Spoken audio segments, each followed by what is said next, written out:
Deus ficou 400 anos sem se comunicar com o povo judeu, desde a reconstrução do segundo templo, no tempo de Neemias, de Esdras, do profeta Malaquias, até a vinda de Jesus com o início do Novo Testamento. Meus amigos, nesse vídeo eu vou reagir a um vídeo do pastor Iago Martins, um pastor muito famoso, né, do canal Dois Dedos de Teologia. Ele fez um vídeo falando sobre o suposto período de silêncio, de cessação das profecias, chamado também de os 400 anos de silêncio de Deus, né? Que é muito ensinado, né, no meio protestante. Eu, quando era protestante, aprendi isso, essa doutrina.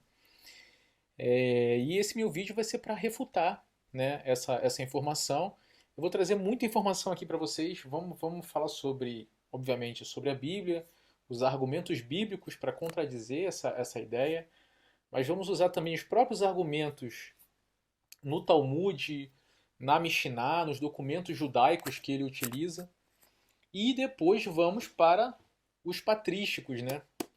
Muito importante saber qual que é a opinião daqueles que de fato seguiram a Jesus, né? Daqueles que são os sucessores dos apóstolos, né? Então, primeiro eu queria ouvir, vamos botar um pouquinho o vídeo dele para a gente ver qual é a argumentação dele, e aos poucos eu vou parando e vou falando com vocês. Pessoal, faz muito tempo que eu não boto um vídeo aqui, né? Para quem já me acompanhava, eu passei alguns meses fora do meu canal, estava focado em outras coisas na minha vida pessoal, mas pô, muita gente pediu para eu voltar. Eu também estava com saudade, né? Muita gente falou falando, né, que meus vídeos têm sido edificantes para eles, tem muitas pessoas tentando discernir também em relação à fé católica. Então eu fico muito feliz de estar voltando agora com o meu canal, né? Espero que vocês fiquem aqui comigo, curtam esse vídeo, comentem aqui embaixo, deem suas opiniões, né? Esse é o primeiro de muitos que ainda pretendo fazer, girando em torno desse tema, né? Então vamos começar a ouvir a argumentação dele. Eu vou soltar o vídeo. Vamos lá.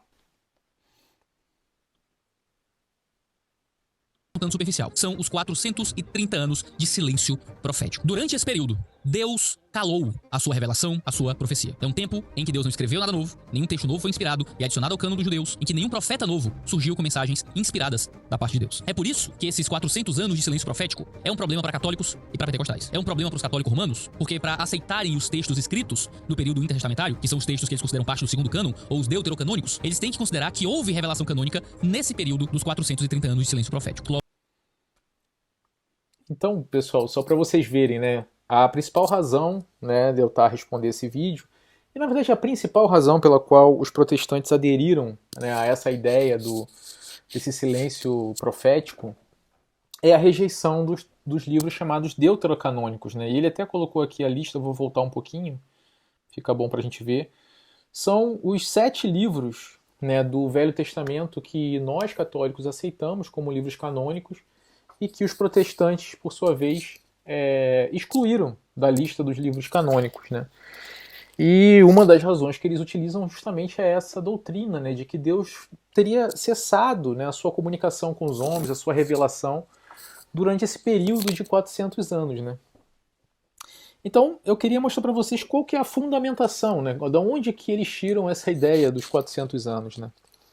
E é curioso, vocês vão ver como é curioso, né? Porque sendo um protestante, né, seria expectável que ele se atesse ao sola escritura, né? Ou seja, que ele buscasse no próprio Velho Testamento os fundamentos para essa ideia, né? Então ele precisaria me apresentar textos no Velho Testamento que indiquem isso, que indiquem que Deus iria ficar em silêncio, que indique que Deus iria parar de falar com o seu povo até a vinda do Messias, né?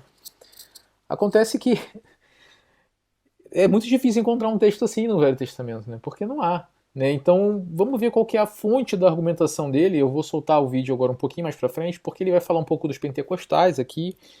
Então, eu vou começar logo na parte da fundamentação, né? Ele mesmo separou aqui, ó, os fundamentos do silêncio profético. Então, eu vou passar para cá e eu vou soltar.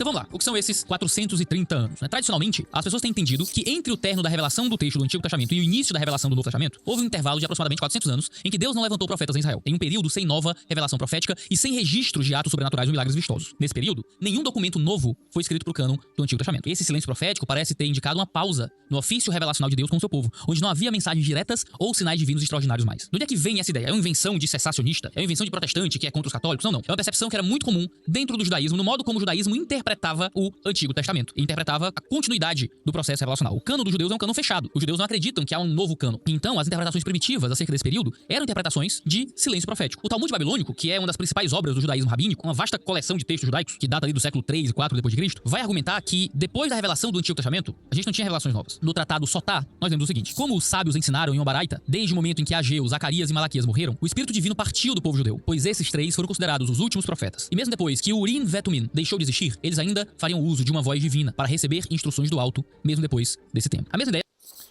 Pessoal, vou parar um pouco por aqui para já comentar as coisas que ele está falando, né? Então, eu queria que vocês percebessem o seguinte, né? A primeira coisa que ele fez para mostrar essa opinião doutrinária dele foi fazer uso de um texto rabínico, né? Da tradição oral dos rabinos. Então, ao invés de ele buscar textos nas escrituras, como seria expectável, como eu já disse, né? Para alguém que é protestante, afinal de contas, né, a própria, digamos, a tradição hermenêutica do protestante, ela vai dizer o quê? Né, que ele só pode retirar doutrinas da única fonte que eles consideram como fonte de revelação divina, que são os livros sagrados, as escrituras. Então, portanto, ele não poderia estar buscando isso na tradição oral judaica, né, do ponto de vista da fé que ele diz expressar. Bom, mas eu queria voltar um pouquinho, né? Eu vou tratar sobre esses textos talmúdicos com vocês, a gente vai entrar um pouco mais a fundo neles para a gente discutir qual que é a fonte desse texto, né? Mas antes de entrar nesse texto, eu quero fazer o papel aqui, né, de um cristão que vai buscar primeiro nas próprias escrituras a fundamentação ou a refutação dessa ideia. Então, vamos voltar aqui um pouquinho, que ele tem gráficos bonitos no canal dele, né? Então ele fala aqui, 430 anos de silêncio entre Malaquias e Mateus, né? Então Deus teria ficado em silêncio, não apareceu profecia, né? E não apareceu grandes sinais ou revelação de Deus.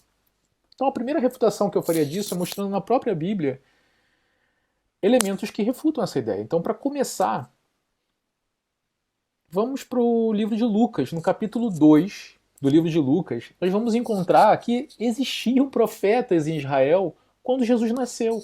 Profetas vivos em Israel, que já eram idosos, que profetizavam em Israel. Então essa ideia de que a profecia teria cessado, né, que é isso que diz no texto que ele está utilizando como base, né, do Talmud, é refutado pelo texto do Evangelho de Nosso Senhor Jesus Cristo segundo São Lucas. Então, se você for no capítulo 2, a partir do versículo 22, eu vou ler com vocês, está aqui na tela, para a gente ler junto. Vamos lá. Cumprindo-se os dias da purificação dela, de Maria, né, segundo a lei de Moisés, o levaram para Jerusalém para o apresentarem ao Senhor, apresentar a Jesus no templo. Segundo o que está escrito na lei do Senhor, todo macho que abrir a madre será consagrado ao Senhor. E para oferecer o sacrifício segundo o disposto na lei do Senhor, um par de rolas ou 2 pombinhos. Havia em Jerusalém um homem cujo nome era Simeão. E este homem era justo e temente a Deus, esperando a consolação de Israel. E o Espírito Santo estava sobre ele. E fora-lhe revelado pelo Espírito Santo que ele não morreria antes de ter visto o Cristo do Senhor. E pelo Espírito foi ao templo. E quando os pais trouxeram o menino Jesus para com ele procederem segundo o uso da lei, ele então o tomou em seus braços e louvou a Deus e disse: Agora, Senhor, despedes em paz o teu servo segundo a tua palavra, pois já os meus olhos viram a tua salvação, a qual tu preparaste perante a face de todos os povos, luz para iluminar as nações e para a glória do teu povo Israel. E José e sua mãe se maravilharam das coisas que dele se diziam. E Simeão os abençoou e disse a Maria, sua mãe: Eis que este é posto para a queda e elevação de muitos em Israel, e para sinal que é contraditado. E uma espada transpassará também a tua própria alma, Maria, para que se manifestem os pensamentos de muitos corações. Bom, além de Simeão, veja o que diz no 36. E estava ali a profetisa Ana, filha de Fanuel, da tribo de Asser. Esta era já avançada em idade e tinha vivido com o marido 7 anos, desde a sua virgindade. E era viúva, de quase 84 anos, e não se afastava do templo, servindo a Deus em jejuns e orações, de noite e de dia. E sobrevindo na mesma hora, ela dava graças a Deus e falava dele a todos os que esperavam a redenção em Jerusalém. Então, parar por aqui, né? Então, nesse texto de Lucas, nós estamos apresentados com dois personagens. Os dois já eram idosos. A primeira diz quantos anos tinha, quase 84, tinha 83 anos. É uma profetisa já idosa, ou seja, ela já era profetisa há um bom tempo. Ela já era uma idosa. E Simeão, tudo dá a entender que ele também era idoso, porque ele mesmo diz, né, agora já pode despedir em paz o teu servo, segundo a tua palavra. Quer dizer, já é idoso, os seus olhos viram, né, o Salvador, o Messias, agora eu já posso morrer. É isso que ele está dizendo, né? Então, por que isso contradiz essa ideia? Porque se eles tinham 80 anos, por exemplo, né, significa que eles eram profetas aqui dentro desse período que eles estão dizendo que é um período de silêncio profético. No período em que, por exemplo, o próprio texto que ele está apresentando do Talmud, o Sotá 48b, que na verdade é um texto, esse texto, se eu não me engano, está sendo retirado do Tosefta, que é um texto judaico escrito ali por volta do final do segundo século, né? Veja só o que ele diz. Ó, desde o momento em que Ageu, Zacarias e Malaquias morreram, o Espírito Divino partiu do povo judeu. E se você for mais à frente, os outros textos que o Iago vai mostrar, vai dizer que o Espírito Santo também se retirou do povo judeu. Né? Então, como é que isso é possível se nós somos apresentados no livro de Lucas com duas pessoas que viveram nesse período de 400 anos ali, antes de Cristo, né? 80 anos antes de Cristo, e que eram profetas, cheios do Espírito Santo, que haviam recebido revelação de Deus. Quer dizer, já tem uma contradição aqui muito grande, né? Com as próprias escrituras, né? Um outro texto interessante também, antes de eu continuar no vídeo dele, né, é nosso próprio Senhor Jesus Cristo falando, né, se você for em Mateus, no capítulo 11, Jesus está falando sobre João Batista. Né, João Batista ele só tinha 6 meses a mais que Jesus, né, ele nasceu como seu precursor, seu primo, né, mas veja o que Jesus fala, né, ó. Se você for a partir do versículo 12, né, Mateus 11, 12. E desde os dias de João Batista até agora se faz violência ao reino dos céus e pela força se apoderam dele. Porque todos os profetas e a lei profetizaram até João. E, se quereis dar crédito, é este o Elias que havia de vir. Quem tem ouvidos para ouvir, ouça. Então, Jesus está dizendo o seguinte, olha, a lei e os profetas profetizaram até João. Né? E João foi o último profeta a apontar para o Messias, que é Cristo. Quer dizer, Cristo chegou. Já não há mais razão para haver profetas em Israel. Mas ele fala, até João, a lei e os profetas profetizaram entre os judeus. Né? Então é mais um texto muito interessante, né, que contradiz essa ideia. Apesar de não ser um texto tão definitivo assim. Né? Mas vamos continuar então com o argumento dele. Né? Então ele apresentou um primeiro, esse texto aqui, o Sotá 48b. Vamos ver qual é o próximo, né, texto.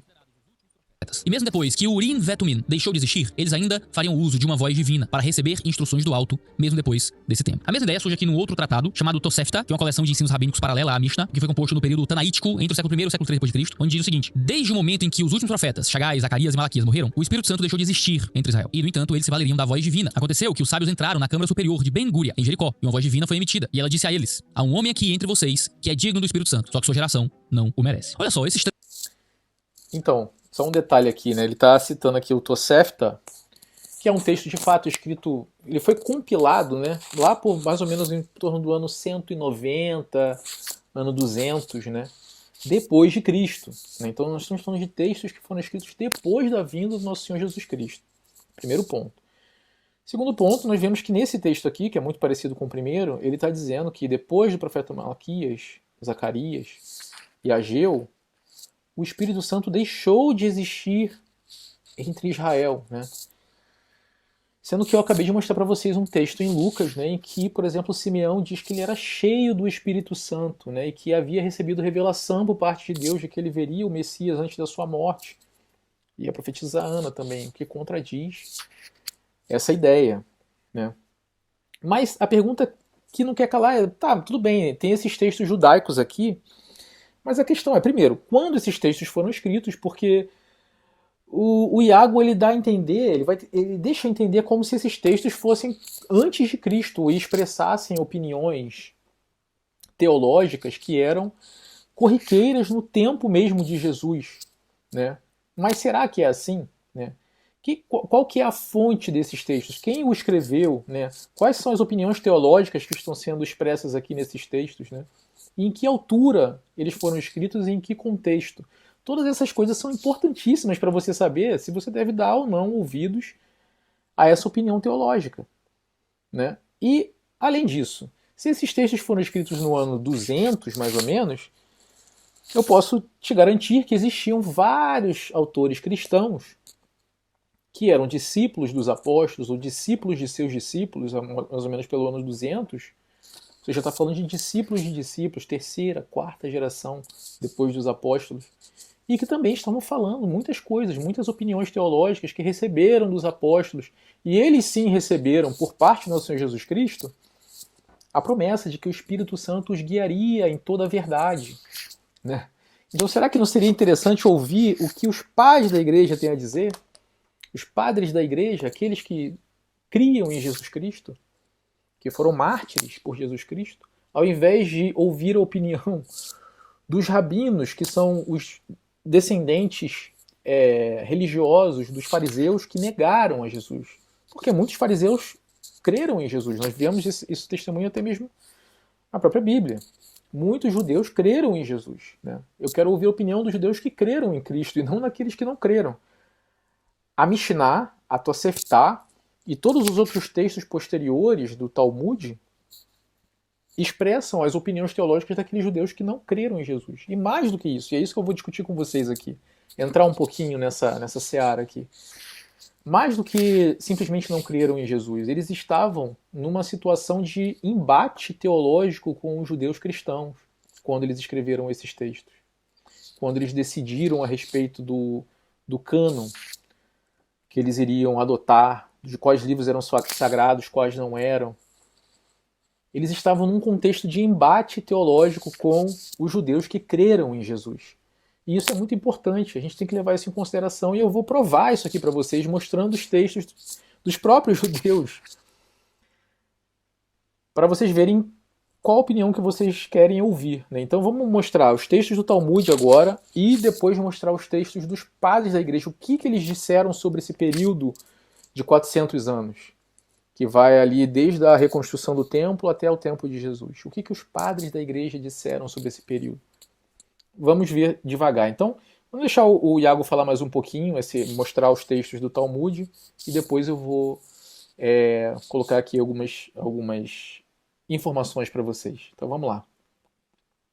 Olha só, esses trechos sugerem que o dom de profecia direta havia cessado após os últimos profetas mencionados na Bíblia hebraica. No entanto, uma forma menor de revelação divina continuou através do Bat Kol, que é literalmente a filha da voz, uma voz celestial que em algumas ocasiões orientava os sábios e o povo, mas que era uma voz inferior, menor à voz do Antigo Testamento. Essas são passagens que refletem a visão rabínica de que após o período dos profetas clássicos, a comunicação direta entre Deus e os homens havia mudado, passando a ser mediada pela sabedoria dos rabinos e pela interpretação da Torá, o que marcou o início da era rabínica e o desenvolvimento do judaísmo pós-templo. Em um outro tratado chamado Bava Batra, também do Talmud, a gente lê o seguinte: Rabi Advimi de Haifa diz: a partir do dia em que o templo foi destruído, a profecia foi tirada dos profetas e dada aos sábios. Em outro momento, o Rabi Yoshanan disse: a partir do dia em que o templo foi destruído, a profecia foi tirada dos profetas. Essas passagens sugerem que após a destruição do primeiro templo, a comunicação direta de Deus com os profetas havia cessado. Em vez disso, a sabedoria e a interpretação da Torá passaram a ser as formas primárias de revelação divina. Na tradição rabínica, isso não significava um silêncio divino total, mas sim uma mudança no modo como Deus interagia com o seu povo, que agora não era mais por meio de profetas inspirados como no período do Antigo Testamento. Agora havia só uma voz menor, que se dava por meio da sabedoria rabínica, porque os homens não eram mais dignos do Espírito Santo, vai dizer o Talmud. É por isso que o estudo da Torá Torá e a tradição rabínica passaram a ser considerados o novo meio pelo qual Deus se manifestava no mundo. E isso também fortaleceu a ideia de que a Torá oral, né, a Torá interpretada pelos sábios, era essencial para guiar as primeiras comunidades judaicas. O que fez com que esse fosse um período de retorno à escritura, retorno à interpretação da lei. Foi aí que surgiram os fariseus, aí que surgiram os mestres da lei, aí que surgiu a Septuaginta, que os homens se voltaram mais para a revelação que já estava dada, ao invés de procurar algum tipo de revelação nova, alguma continuidade de revelação naquele período. Engraçado, tá vendo? Ele tá falando, por exemplo, aí que surgiu a Septuaginta, aí que surgiu... Só que a Septuaginta é um texto...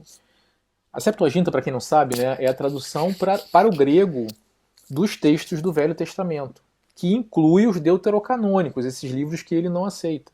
A Septuaginta inclui também os deuterocanônicos. E a primeira tradução aconteceu por volta de mais ou menos 250 anos antes de Cristo, né, em Alexandria, no Egito.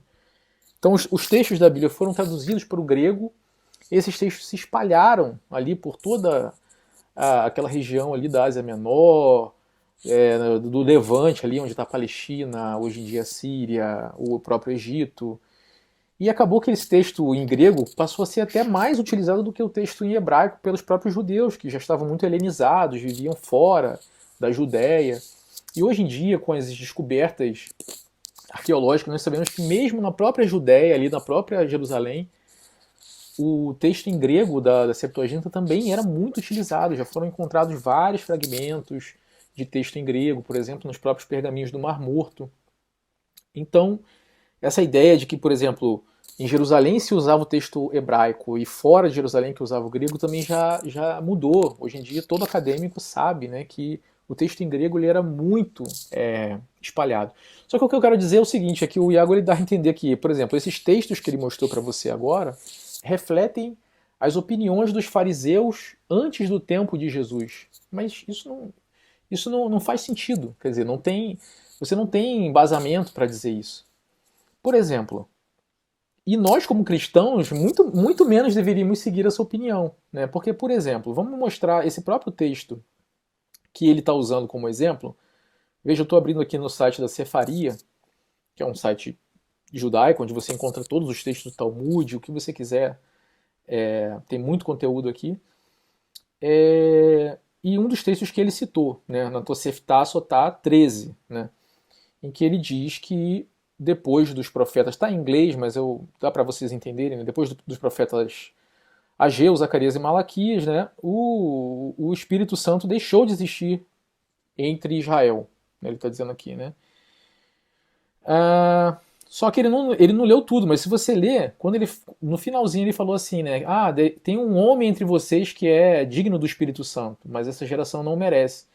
Ele está falando de quem? Ele cortou aqui, né? Mas na verdade eles estavam falando de Hilel, o ancião, né? Então estavam falando de um dos sábios, que Hilel ele é contemporâneo a Jesus.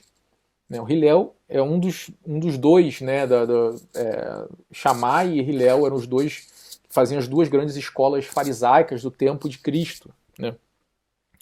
Então, quer dizer, eles estão falando assim, tinha um homem que que era digno do Espírito Santo, que era Hilel, no tempo de Jesus, ou seja, esses mesmos homens não foram capazes de reconhecer que o Espírito Santo estava sobre Cristo, que era o próprio Deus encarnado, e também não foram capazes de reconhecer que João Batista era profeta. Né? Nosso próprio Senhor Jesus Cristo usa isso para sair de uma situação, né? Naquela passagem que ele pergunta aos fariseus, né? Afinal de contas, João Batista é profeta ou não? Se vocês disserem que sim, eu respondo a pergunta de vocês. Né? E eles ficam calados, né? Com medo da opinião do povo, porque eles eram contrários a João Batista, ou seja, eles não tinham discernimento espiritual para reconhecer um profeta de fato, que era João Batista, e, no entanto, reconheciam que o Espírito Santo estava sobre Hilel, né? que era outro que provavelmente também não reconheceu Jesus. Né?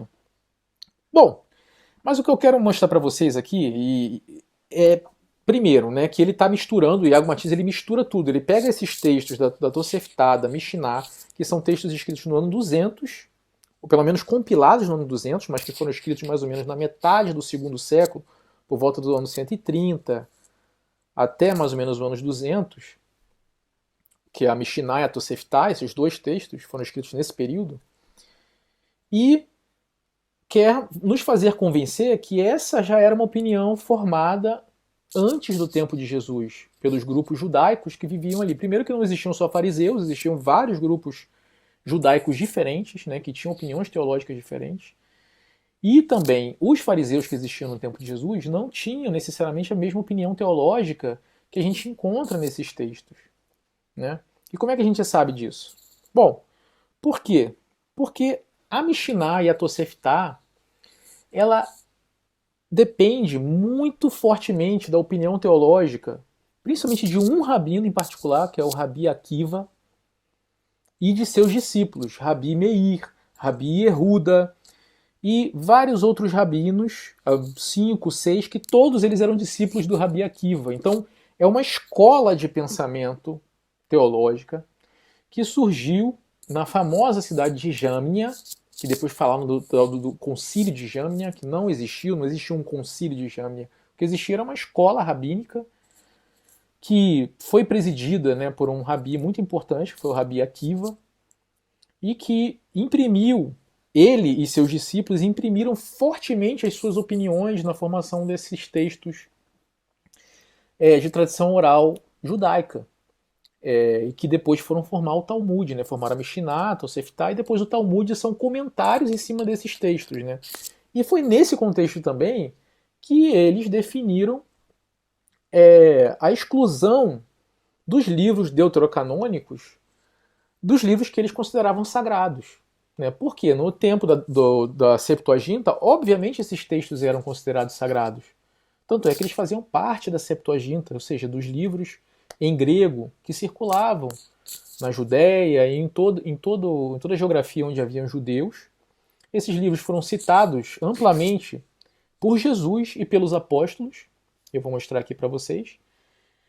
Aliás, eu vou fazer isso logo agora, antes de ir para os textos talmúdicos. Eu queria mostrar uma coisa para vocês importante, meus amigos.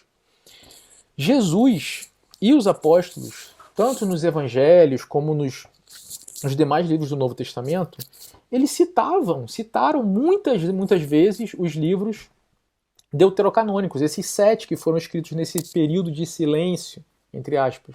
Né? E quem está dizendo isso não sou só eu. Praticamente todos os protestantes antes do século XIX sabiam disso.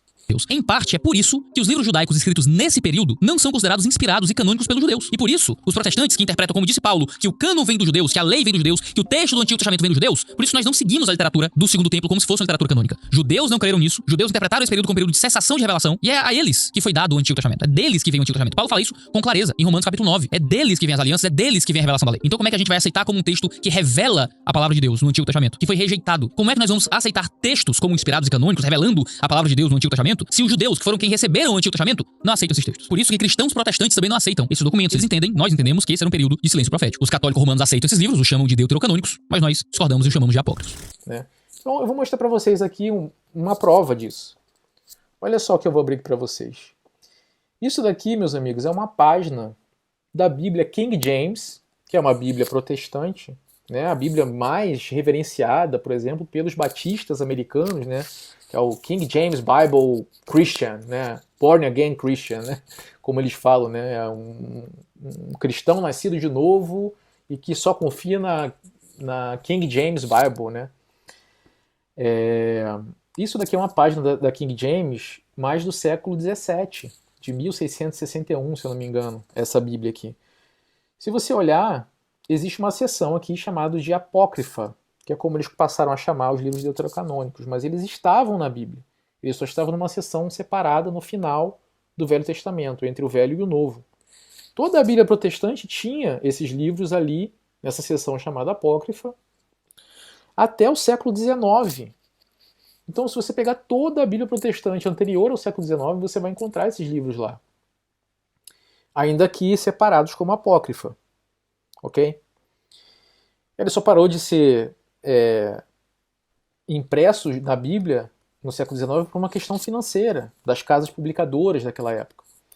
Mas o que é importante que eu queria mostrar para vocês é que não só eles estavam ali contidos na Bíblia, como se você fosse nas páginas da Bíblia, e aqui, por exemplo, é uma das páginas do Evangelho de Lucas, quando você vê as referências no canto da página dizendo, olha, esse versículo aqui é uma referência a Provérbios, deixa eu aproximar aqui, a Provérbios 25, capítulo 25, versículo 5, por exemplo.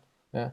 esse versículo é uma referência a Mateus, tal, tal, tal. Só que olha aqui, toda a Bíblia protestante antes do século XIX tinha as referências para os livros deuterocanônicos. Ou seja, os próprios protestantes eles estão confirmando para você que eles sabiam que a Bíblia no Novo Testamento estava repleta de referências aos livros deuterocanônicos, ou seja, falas de Nosso Senhor Jesus Cristo, profecias profecias messiânicas apontando para Jesus, que existem nos deuterocanônicos, na sabedoria de Salomão, no livro de Tobias, no livro de Eclesiástico, apontando para Jesus e que são retomadas nos evangelhos, por exemplo. Então, por exemplo, aqui tem uma página do Evangelho de Lucas e aqui uma referência a Tobias 4:7. Aqui mais uma página. Aqui é... Não, aqui é o Bom Pastor. O Bom Pastor, capítulo 10, eu não sei qual que é o evangelho aqui. Mas aqui, uma referência a 1 Macabeus 4. Outra página aqui. O livro de Hebreus, a carta aos Hebreus, né, de São Paulo. Está aqui, referência a 2 Macabeus. Isso aqui é óbvio, muito claro essa referência a 2 Macabeus na carta aos Hebreus, que a própria Bíblia protestante atestava que estava sendo referenciado no Novo Testamento esses livros deuterocanônicos. Então, por exemplo, aqui mais o Evangelho de Mateus, uma referência ao livro de Eclesiástico, né, o livro de Ben Sirá, 7, capítulo 7. Então, vou provar para vocês, né, que esses livros eles eram citados pelos apóstolos, eles foram referenciados pelo nosso próprio Senhor Jesus Cristo, né?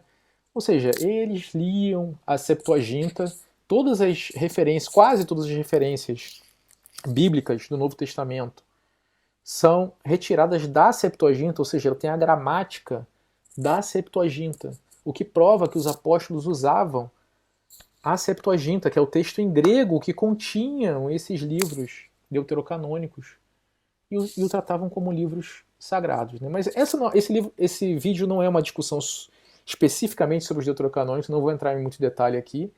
É mais para tratar sobre essa questão dos 400 anos de silêncio, né, que é o que ele está defendendo. Né? Então, ok, já mostrei para vocês que os protestantes sabiam que esses textos eram citados, sim, no Novo Testamento.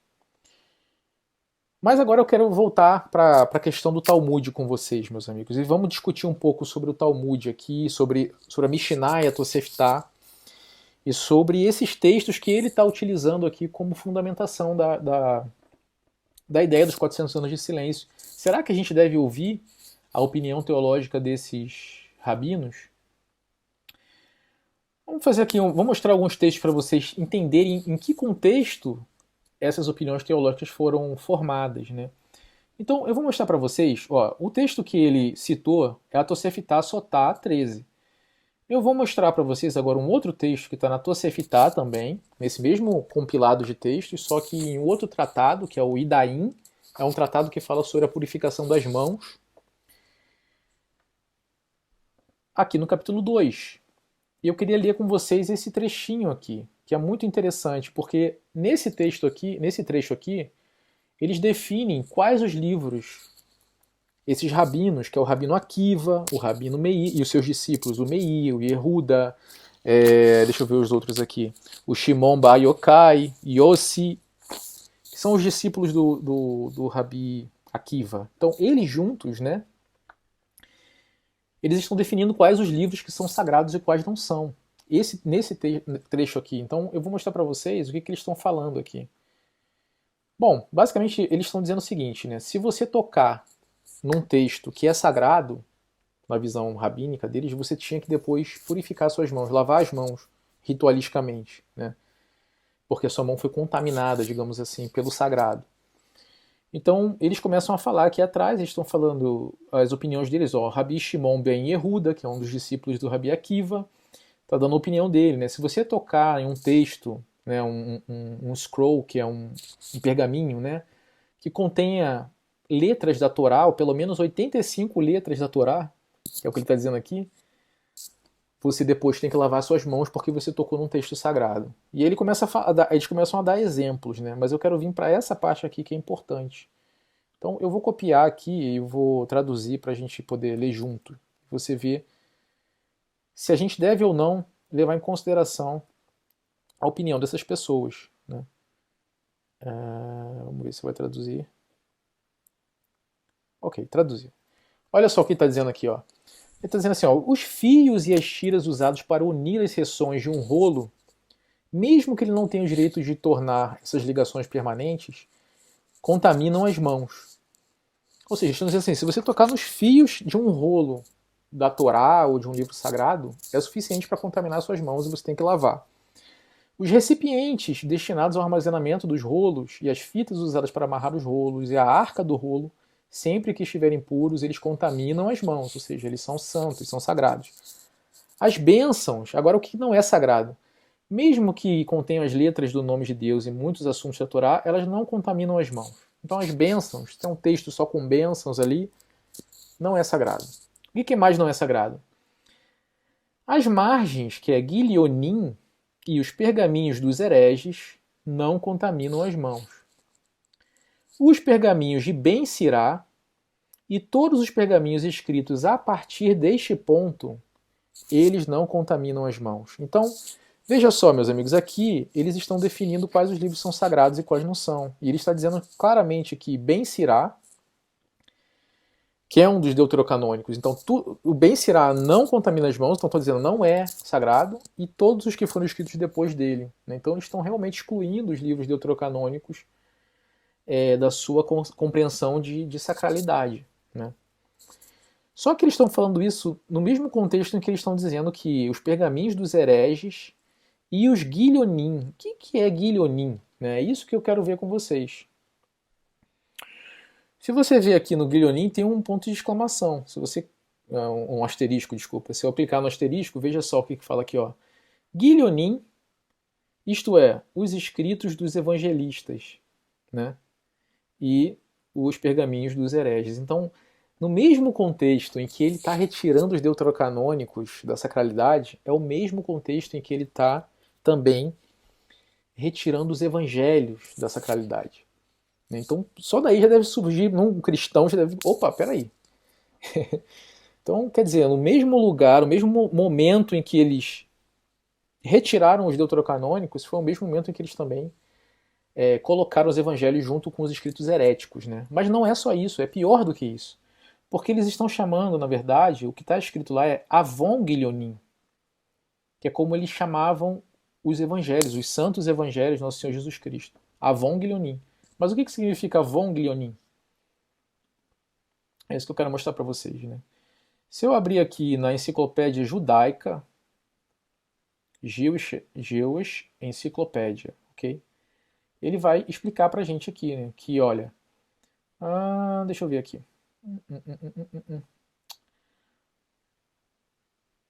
Ó, eu vou copiar esse texto aqui e vou colocar ali para a gente poder ler junto. Até aqui tá bom.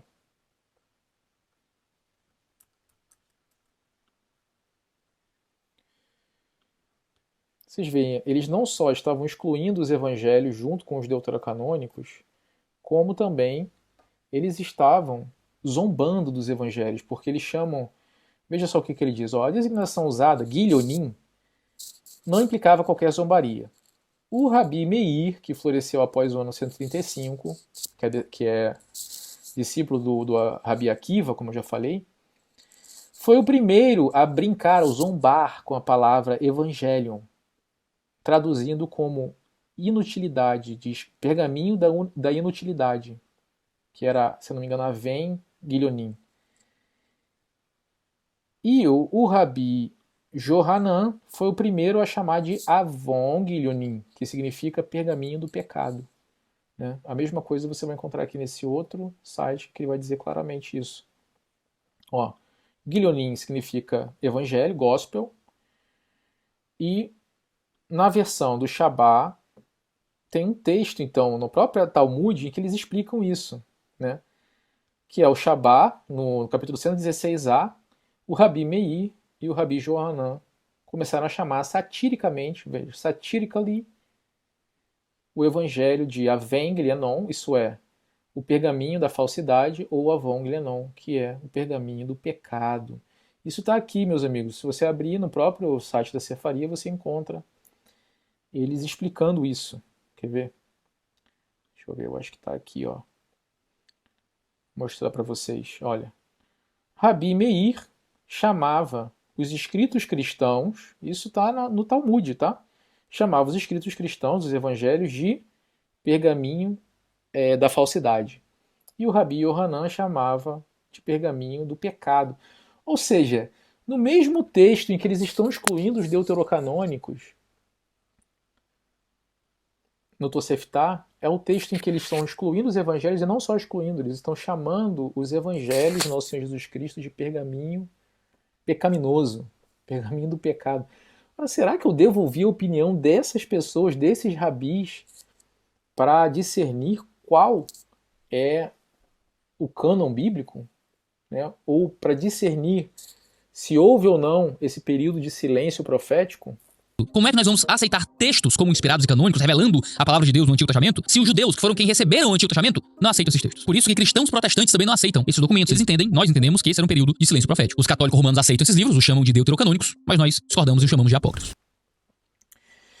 Então, meus amigos, o que eu estou mostrando para vocês é, primeiro, não só o texto em que eles excluem os deuterocanônicos, eles estão zombando dos evangelhos, está na mesma seção aqui, eu já mostrei para vocês, como também aqui fica claro que esses textos, tanto a Mishnah quanto o Tosefta, que são a base do Talmud, eles foram escritos num momento em que os judeus de tradição rabínica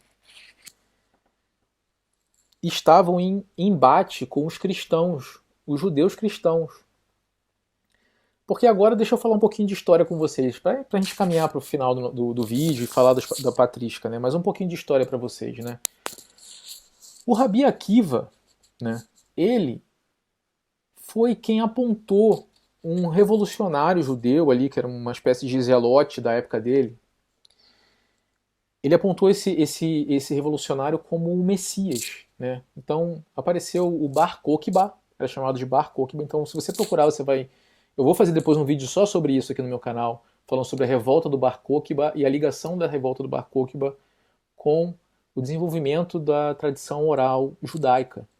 Isso acontece, a revolta aconteceu do ano 132 ao ano 135 depois de Cristo. Tá? Então aqui nós estamos falando de um período posterior a Cristo, os apóstolos já tinham morrido, já estavam seus discípulos levando a igreja por todo o mundo. E foi nesse contexto aqui que o Rabi Akiva ele apontou o Bar Kokhba como o Messias. Né? E o Bar Kokhba arregimentou muitos judeus, todos os discípulos do Rabi Akiva também o seguiram, né, nessa revolta contra os romanos, na tentativa de retomar Jerusalém da mão dos romanos. Né?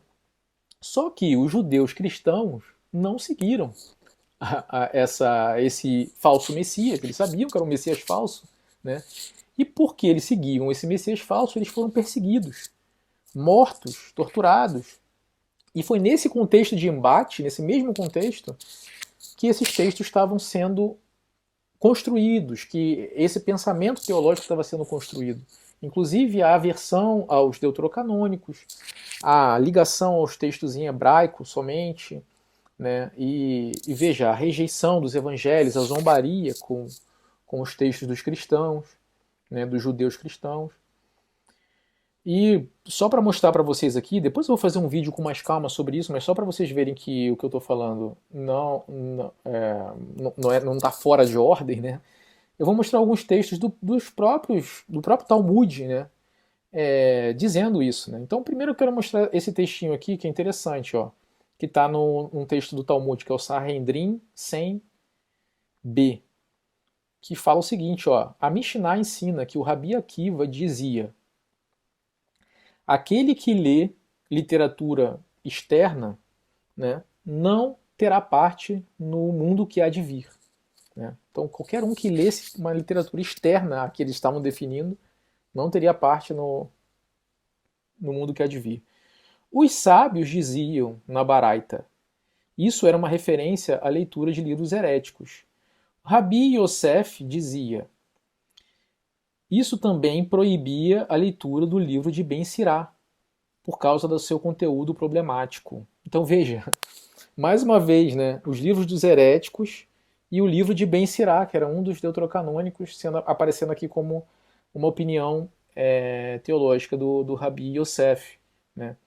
E veja como o Rabi Akiva proibia a leitura de qualquer coisa fora daquele conteúdo que eles estavam definindo, eles estavam compilando os textos e definindo um cânon.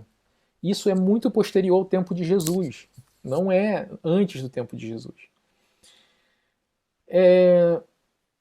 O que mais que eu queria mostrar para vocês? Olha, aqui nesse outro texto do Talmud, Sanhedrin 86a, para vocês verem como o Rabi Akiva tem esse papel fundamental, como eu estava dizendo, né? E ele que apontou o Bar Kokhba como Messias, então um homem que tinha um discernimento obscurecido, né? E que acreditava num falso Messias. Ele que foi o mestre de todos os grandes rabinos que compuseram a Mishnah e a Tosefta. Veja só, o que diz esse texto aqui? Esse aqui eu acho que é importante.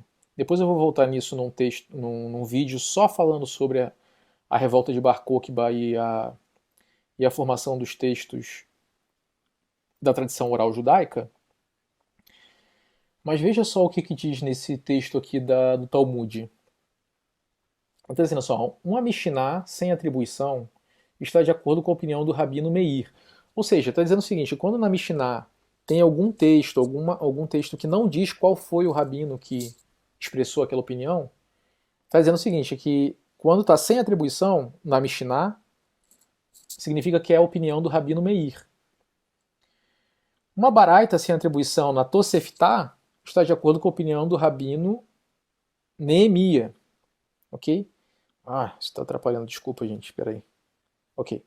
Uma baraita sem atribuição na Sifra, que é um outro conjunto de textos, o Midrash Haláquico sobre o livro de Levítico está de acordo com a opinião do Rabino Yehuda. E um baraita sem atribuição no Sifrei está de acordo com a opinião do Rabino Shimon. E todas elas estão de acordo com a opinião do Rabino Akiva, pois todos os sábios mencionados eram seus discípulos. Então, isso é de conhecimento comum no judaísmo, né? Todos esses grandes sábios, praticamente, da geração seguinte, a Akiva, eram seus discípulos, né? E foram eles que, as opiniões deles são majoritárias na Mishnah e na Tosefta. Depois foram compiladas pelo Rabi Yehuda Nassi, né? O príncipe Yehuda, compilou a Mishnah pela primeira vez, mais ou menos acho que no ano 198, se não me engano, ali na região da Galileia. Então, quer dizer, você está lidando com textos de uma escola rabínica em particular que estava perseguindo cristãos e estava apontando um falso Messias. Né? Para vocês verem como é verdade que o Rabi Akiva apontou um falso Messias, eu vou mostrar um outro texto também para vocês, o último aqui do Talmud, que é aqui, Jerusalém, o Talmud de Jerusalém, o Tanaíte 4:5. Veja o que diz aqui. O Rabi Shimeon ben Yohai, que é um discípulo do Akiva, disse: Akiva, meu mestre, né, costumava pregar. Deixa eu copiar, né, para todo mundo ler junto, né?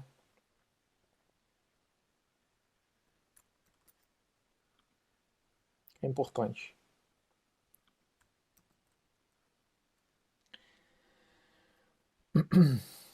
Desculpa eu estar me demorando aqui, pessoal, mas é para vocês verem que o Iago Martins está baseando a opinião dele para discernir silêncio profético intertestamentário, para discernir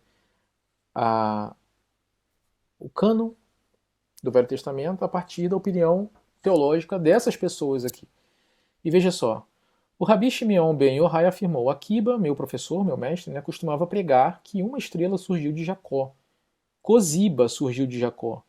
Quando o Rabi Akiva viu Bar Koziba, que era o nome dele antes dele trocar para Bar Kokhba, né, ele disse: este é o rei Messias. Né? Ou seja, o Akiba apontou para ele como o rei Messias. Né? Esse líder revolucionário que levou uma grande catástrofe, né, entre os judeus ali no ano 135. Né? Bom, pessoal, eu já mostrei para vocês aqui, mas agora eu queria então partir para a patrística. Né? Antes de mostrar para vocês, eu quero mostrar para vocês agora, eu acho que eu já deixei bem clara a minha opinião aqui, de que esses textos na Mishnah, na Tosefta, não devem ser levados, digamos, eu não posso utilizá-los para formar doutrina como um cristão. Né? Claro que eles têm um conteúdo histórico importante, eles apontam várias coisas importantes da tradição farisaica, da tradição rabínica, mas eles foram construídos nesse contexto que era um contexto de perseguição, e é isso que eu vou mostrar para vocês. Se você for no texto de Justino de Roma, agora sim um cristão. Justino era um samaritano. Era um samaritano que se converteu. Ele foi mártir. Ele foi um mártir da igreja, importantíssimo. Ele escreveu entre o ano 140 e 150.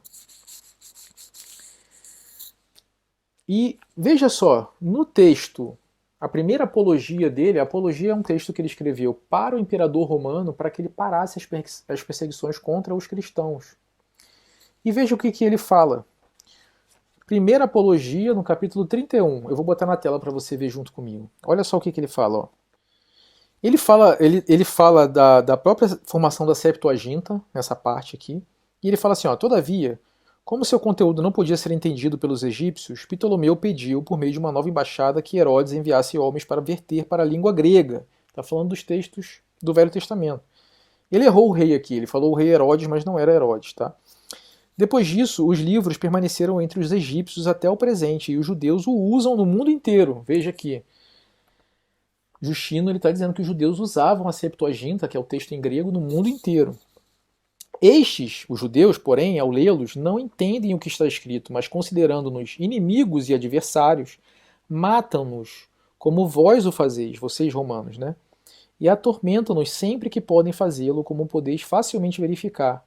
Com efeito, na guerra dos judeus agora terminada, Bar Coquiba, o cabeça da rebelião, mandava submeter a terríveis torturas somente os cristãos, caso estes não negassem e blasfemassem Jesus Cristo. Então aqui nós temos, meus amigos, um testemunho de Justino, que era samaritano. Tá? Ele estava escrevendo já em Roma nesse período, mas ele era samaritano, ele viveu ali naquela parte ali da Síria. E ele está escrevendo isso daqui no ano 142, né? Então fazia apenas 7 anos do fim da revolta de Bar Coquiba.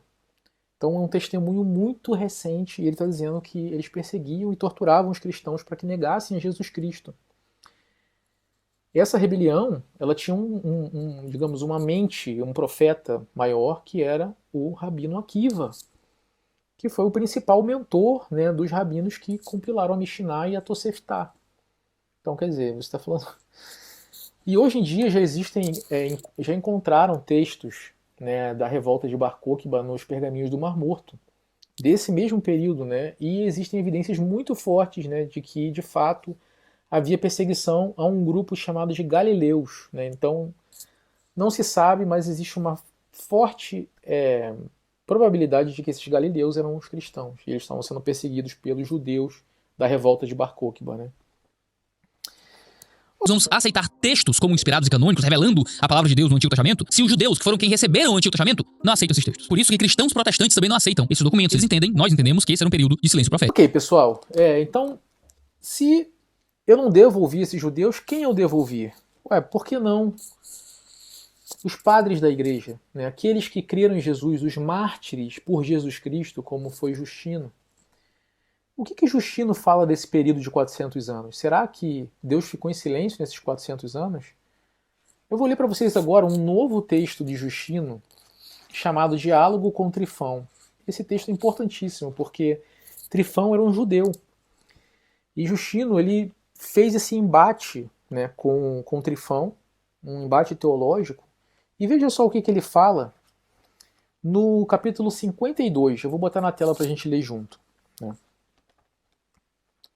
Veja só o que ele diz. Já que nunca faltou em vossa descendência nem profeta, nem príncipe, desde que ela se iniciou até que Jesus Cristo nasceu e sofreu, não teríeis a insensatez e ousadia de negá-lo, nem poderíeis demonstrar a vossa negação. Com efeito, Herodes, sob o qual Cristo sofreu, embora afirmeis que ele era natural de Ascalon, todavia dizeis que foi sumo sacerdote na vossa descendência. De modo que, desde então, tivestes quem fizesse as ofertas conforme a lei de Moisés, e observasse as outras prescrições legais, e também profetas que se sucederam até João. O mesmo que aconteceu quando o povo foi transportado para a Babilônia, depois que a terra foi tomada pelas armas e os vasos sagrados foram saqueados, e por conseguinte não faltou profeta entre vós para ser senhor, guia e príncipe do vosso povo. De fato, sabe-se que o espírito que habitava nos profetas também os ungia e estabelecia os reis. Por outro lado, depois da aparição e morte de Jesus, nosso Cristo, na vossa descendência, de nenhum lado surgiu nem surge profeta algum.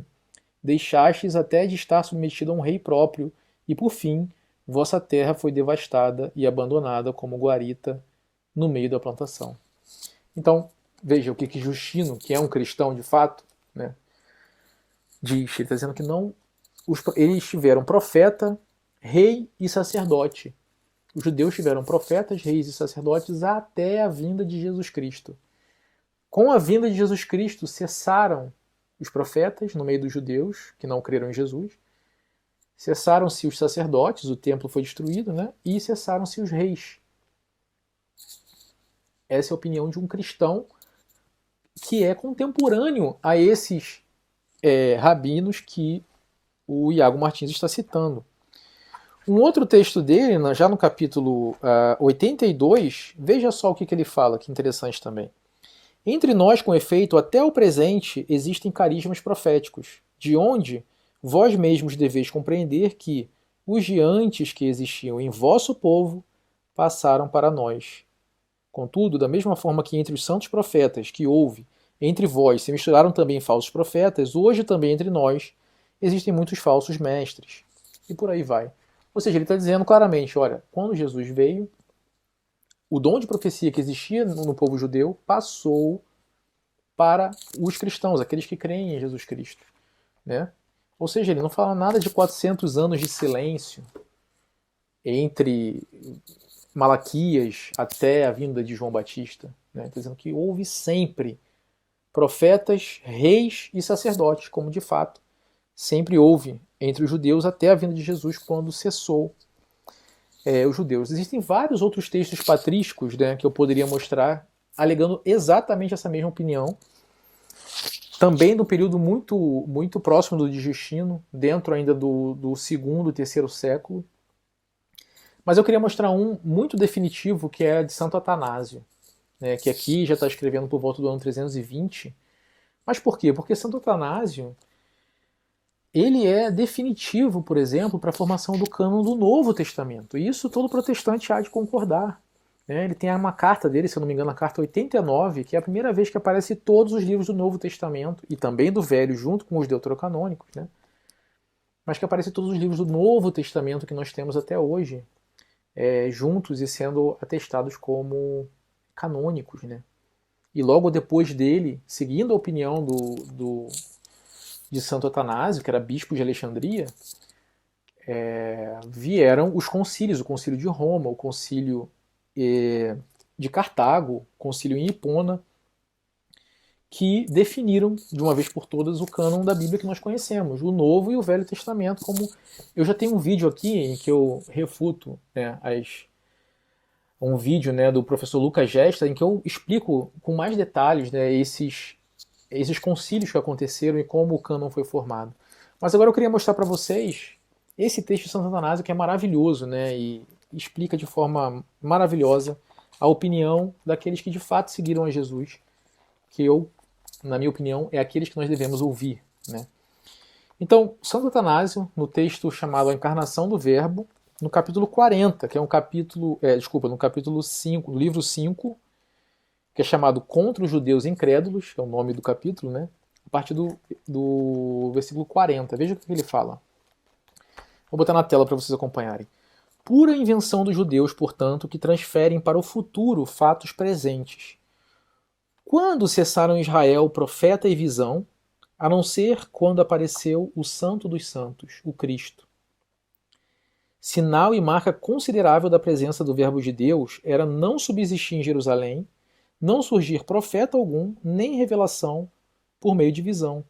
E era perfeitamente exato, pois, tendo chegado o que os sinais prenunciavam, que necessidade ainda havia destes sinais? Ao aparecer a realidade, para que ainda as sombras? Por esta razão, os profetas falaram até que chegasse a própria justiça, quem redime os pecados de todos. Jerusalém perdurou muito a fim de que os judeus ali considerassem as figuras da realidade futura. Mas agora, com a vinda do Santo dos Santos, precisamente foram seladas visão e profecia, e o reino de Jerusalém deixou de existir. Seus reis foram ungidos até que fosse também ungido o Santo dos Santos. Moisés profetizou que o reino de Jerusalém duraria até esta vinda, com essas palavras. E aí ele faz a citação de uma profecia de Gênesis 49. Veja só o que ele vai dizer. O cetro não se afastará de Judá, nem o bastão de chefe de entre os seus pés, até que o tributo lhe seja trazido, ele que é a expectativa das nações. Esse tributo aqui está escrito, na verdade, Shiló, que até mesmo os rabinos reconhecem que é um texto messiânico. Ou seja, essa passagem aqui é a passagem que, que Jacó, ele está abençoando todos os seus 12 filhos. E quando ele abençoa Judá, ele diz que Judá é que vai reinar, né, diante dos seus irmãos e tudo mais. Mas só que depois ele fala que o cetro não se afastará de Judá até que Shiló venha. Né? E esse Shiló será a expectativa das nações. As nações o obedecerão. Então veja a interpretação de Santo Atanásio, seguindo o texto. Né? O próprio Salvador também exclamava: todos os profetas, bem como a lei, profetizaram até João. Se, portanto, agora ainda existem entre os judeus rei, profeta e visão, eles têm razão de negar que Cristo tenha vindo. Mas, se não há mais rei, nem visão, se toda a profecia está selada, se a cidade e templo foram destruídos, por que são ímpios e transgressores a ponto de negar Cristo, causa desses eventos, apesar do que se passou? Porque, ao verificarem que os gentios abandonaram os ídolos e por meio de Cristo depositam esperança no Deus de Israel, eles renegam Cristo, oriundo segundo a carne da raiz de Jessé, a reinar de hoje em diante. Se os gentios adorassem outro Deus, sem confessar o Deus de Abraão, de Isaac, de Jacó e de Moisés, os judeus razoavelmente pretenderiam que Deus não veio.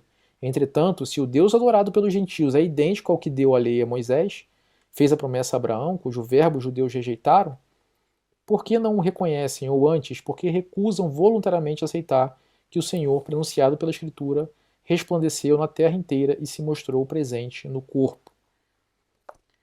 Então, parando por aqui, quer dizer, esse texto de Santo Atanásio deixa claro, né, que houve profecia, revelação, reino e sacerdócio até a vinda de Jesus e que, inclusive, há uma profecia em Gênesis 49 que diz que o cetro só passará de Judá quando o Messias vier. Né? Ou seja, esses 400 anos nunca foram cridos por nenhum cristão. Nenhum dos padres apostólicos pregaram sobre isso. Né? Então, por que você vai basear a sua fé na opinião teológica de rabinos que estavam perseguindo os cristãos e que, ainda por cima, zombavam, né, dos textos dos evangelhos? Né?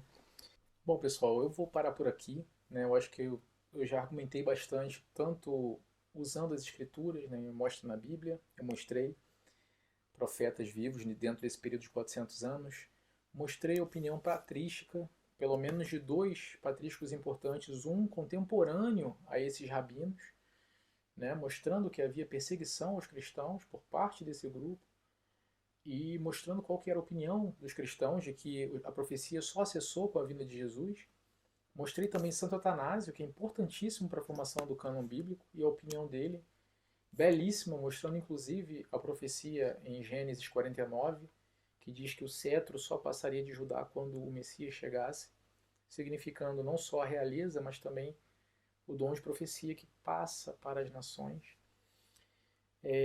Mostrei para vocês um pouco do contexto, né, dentro de textos da Mishnah, da Tosefta, do Talmud, o contexto no qual esses pensamentos teológicos desses rabinos estava sendo forjado, né, como que eles estavam definindo o cânon deles, como que eles estavam tratando os evangelhos e os cristãos, né, como eles estavam com uma visão totalmente falseada, né, de quem era o Messias. Eles apontaram um falso Messias nesse período, né, Bar Kokhba, e que esse é o ambiente de formação da Mishnah e da Tosefta, que vai dar a base do Talmud, do judaísmo, né? Então, eu estou mostrando isso para vocês verem que a opinião do Iago está baseada, né, na opinião teológica de pessoas que não devem ser utilizadas por um cristão, por alguém que crê em Cristo, por alguém que crê nas promessas de que Cristo iria derramar o seu Espírito Santo sobre a sua igreja, que iria guiá-los em toda a verdade,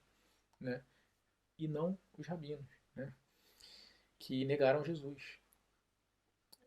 Eu vou parar por aqui. O Iago ele segue o vídeo dele falando mais especificamente sobre os deuterocanônicos. Ele começa a citar alguns textos para tentar provar que os deuterocanônicos não têm um caráter profético, né? Não são inspirados por Deus. Mas eu vou deixar isso para um outro vídeo, né? Para tratar especificamente da inspiração divina dos deuterocanônicos, porque nesse vídeo eu queria tratar só sobre essa questão dos 400 anos de silêncio, né? Eu acho que eu já falei bastante. Pô, pessoal, se vocês gostaram, peço que vocês curtam, que vocês comentem também para engajar mais o vídeo. O meu canal vai voltar a ser ativo, tá bom? E eu vejo vocês então num próximo vídeo. Tchau, tchau.